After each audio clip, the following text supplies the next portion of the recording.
या देवी सर्वभूतेषु मां शैलपुत्री रूपेण संस्थिता नमस्तस्यै नमस्तस्यै नमस्तस्यै नमो नमः। हे मां शैलपुत्री, आपसे हाथ जोड़कर प्रार्थना है कि इस कथा को जो भी भक्तगण सुन रहे हैं उनके घर में धन धान्य और यश की वृद्धि हो, और साथ ही माताओं और बहनों को अखंड सौभाग्यवती होने का आशीर्वाद प्रदान करें। आप सभी भक्तगणों को नवरात्रि की हार्दिक शुभकामनाएं। मां आदि शक्ति आप सभी की मनोकामना को पूर्ण करें। यह नवरात्रि सभी भक्तगणों के लिए जीवन की सबसे आनंदमय नवरात्रि हो। हे मां, अपने भक्तों की पीड़ा को हर लो और उनके घर सुख समृद्धि से भर दो। आज दिनांक 22 सितंबर सोमवार के दिन से शारदीय नवरात्रि की शुरुआत हो चुकी है। आज ही नवरात्रि की कलश स्थापना किया जाएगा। कलश स्थापना की 2 शुभ मुहूर्त रहेगी। पहली मुहूर्त सुबह में 6:09 से सुबह 8:06 तक, और दूसरी अभिजीत मुहूर्त सुबह 11:49 से दोपहर 12:38 तक रहेगा। नवरात्रि में प्रतिदिन माँ दुर्गा के एक स्वरूप की पूजा होती है।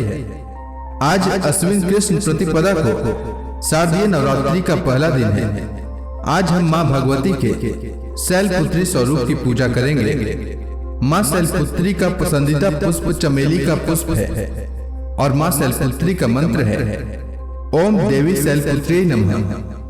आज की पूजा में माँ शैलपुत्री के चरणों में गाय का घी अवश्य अर्पित करना चाहिए।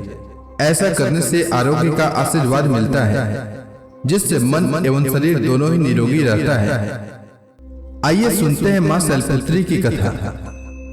कथा सुनने के उपरांत यदि आप स्वेच्छा से ब्राह्मण दक्षिणा, अन्नदान, द्रव्य दान, वस्त्र दान इत्यादि देना चाहते हैं तो स्क्रीन पर दिए गए मोबाइल नंबर या गूगल पे पर भेज सकते हैं।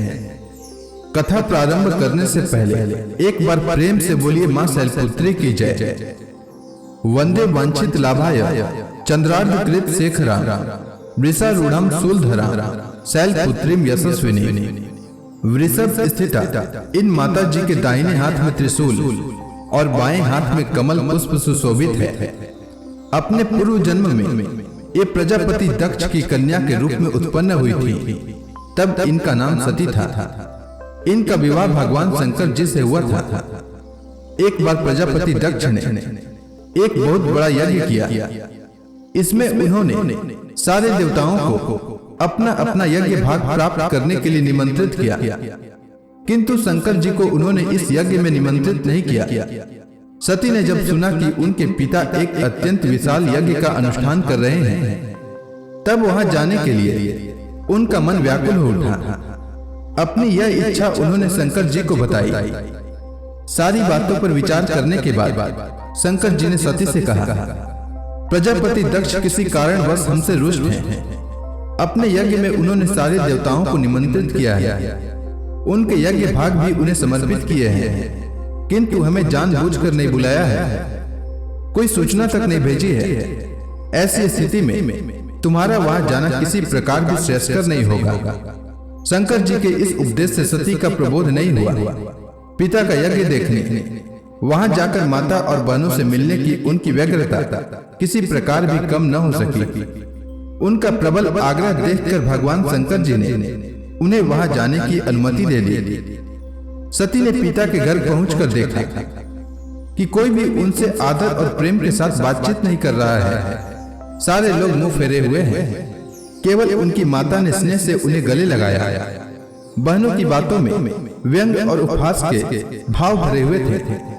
परिजनों के इस व्यवहार से उनके मन को बहुत क्लेश पहुंचा। उन्होंने यह भी देखा कि वहां चतुर्दिक भगवान शंकर जी के प्रति तिरस्कार का भाव भरा हुआ था। दक्ष ने उनके प्रति कुछ अपमानजनक वचन भी कहे। यह सब देखकर सती का हृदय शोक गलानी और क्रोध से संतप्त हो उठा। उन्होंने सोचा, भगवान शंकर की बात न मान, यहाँ आकर मैंने बहुत बड़ी गलती की है। वे अपने पति भगवान शंकर के इस अपमान को सह न सकी। उन्होंने अपने उस रूप को तत्क्षण वहीं योगाग्नि द्वारा जलाकर भस्म कर दिया। वज्रपात के समान इस दारुण दुखद घटना को सुनकर शंकर जी ने क्रुद्ध होकर अपने गणों को भेजकर दक्ष के उस यज्ञ का पूर्णतः विध्वंस करा दिया। सती ने योगाग्नि द्वारा अपने शरीर को भस्म कर अगले जन्म में शैलराज हिमालय की पुत्री के रूप में जन्म लिया। इस बार वे शैलपुत्री नाम से विख्यात हुई। पार्वती और हेमवती भी उन्हीं के दो अन्य नाम हैं। उपनिषद की एक कथा के अनुसार इन्हीं ने हेमवती स्वरूप से देवताओं का गर्व भंजन किया था। शैलपुत्री देवी का विवाह भी शंकर जी से ही हुआ। पूर्व जन्म की भांति इस जन्म में भी वे शंकर जी की अर्धांगिनी बनी। 9 दुर्गाओं में प्रथम शैलपुत्री का महत्व और शक्तियां अनंत हैं। अब आइए सुनते हैं मां शैलपुत्री का ध्यान।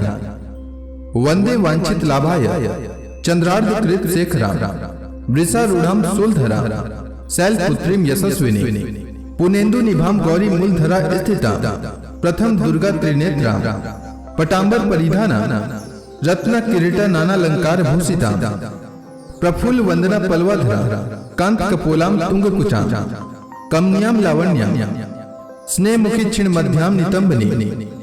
मां शैलपुत्री का स्तोत्र। प्रथम दुर्गा त्वं ही भव सागर तारिणी धन ऐश्वर्य दायिनी शैलपुत्री प्रणमाम्यहम् त्रिलोक जननी त्वं ही परमानंद प्रदीयमा सौभाग्य आरोग्य दायिनी शैलपुत्री प्रणमाम्यहम् चराचरेश्वरी त्वं ही महामोह विनाशिनी मुक्ति भुक्ति दायिनी शैलपुत्री प्रणमाम्यहम्।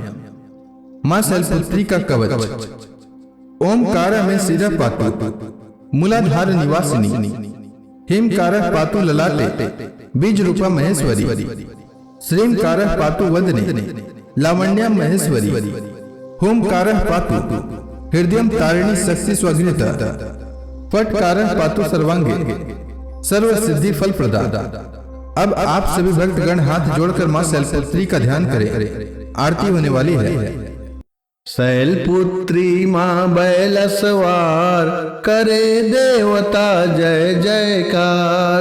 शैलपुत्री माँ बैल सवार करे देवता जय जयकार। शिव शंकर की प्रिय भवानी तेरी महिमा किसी ने न जानी। पार्वती तू कहलावे जो तुझे सुमिरे सो सुख पावे। शैलपुत्री माँ बैल सवार करे देवता जय जयकार। रिद्धि सिद्धि परवान करे तू दया करे धनवान करे तू। सोमवार को शिव संग प्यारी आरती जिसने तेरी उतारी। शैलपुत्री माँ बैल सवार करे देवता जय जयकार। उसकी सगरी आस पुजा दो सगर दुख तकलीफ मिटा दो। घी का सुंदर दीप जला के गोलागरी का भोग लगा के श्रद्धा भाव से मंत्र जपाए प्रेम सहित फिर शीश झुकाए। शैलपुत्री माँ बैल सवार करे देवता जय जयकार। जय गिरिराज किशोरी अम्बे शिव मुख चंद्र चकोरी अम्बे। मनोकामना पूर्ण कर दो चमन सदा सुख संपत्ति भर दो। शैलपुत्री माँ बैल सवार करे देवता जय जयकार। शैलपुत्री माँ बैल सवार करे देवता जय जयकार। तो प्रेम से बोलिए माता शैलपुत्री की।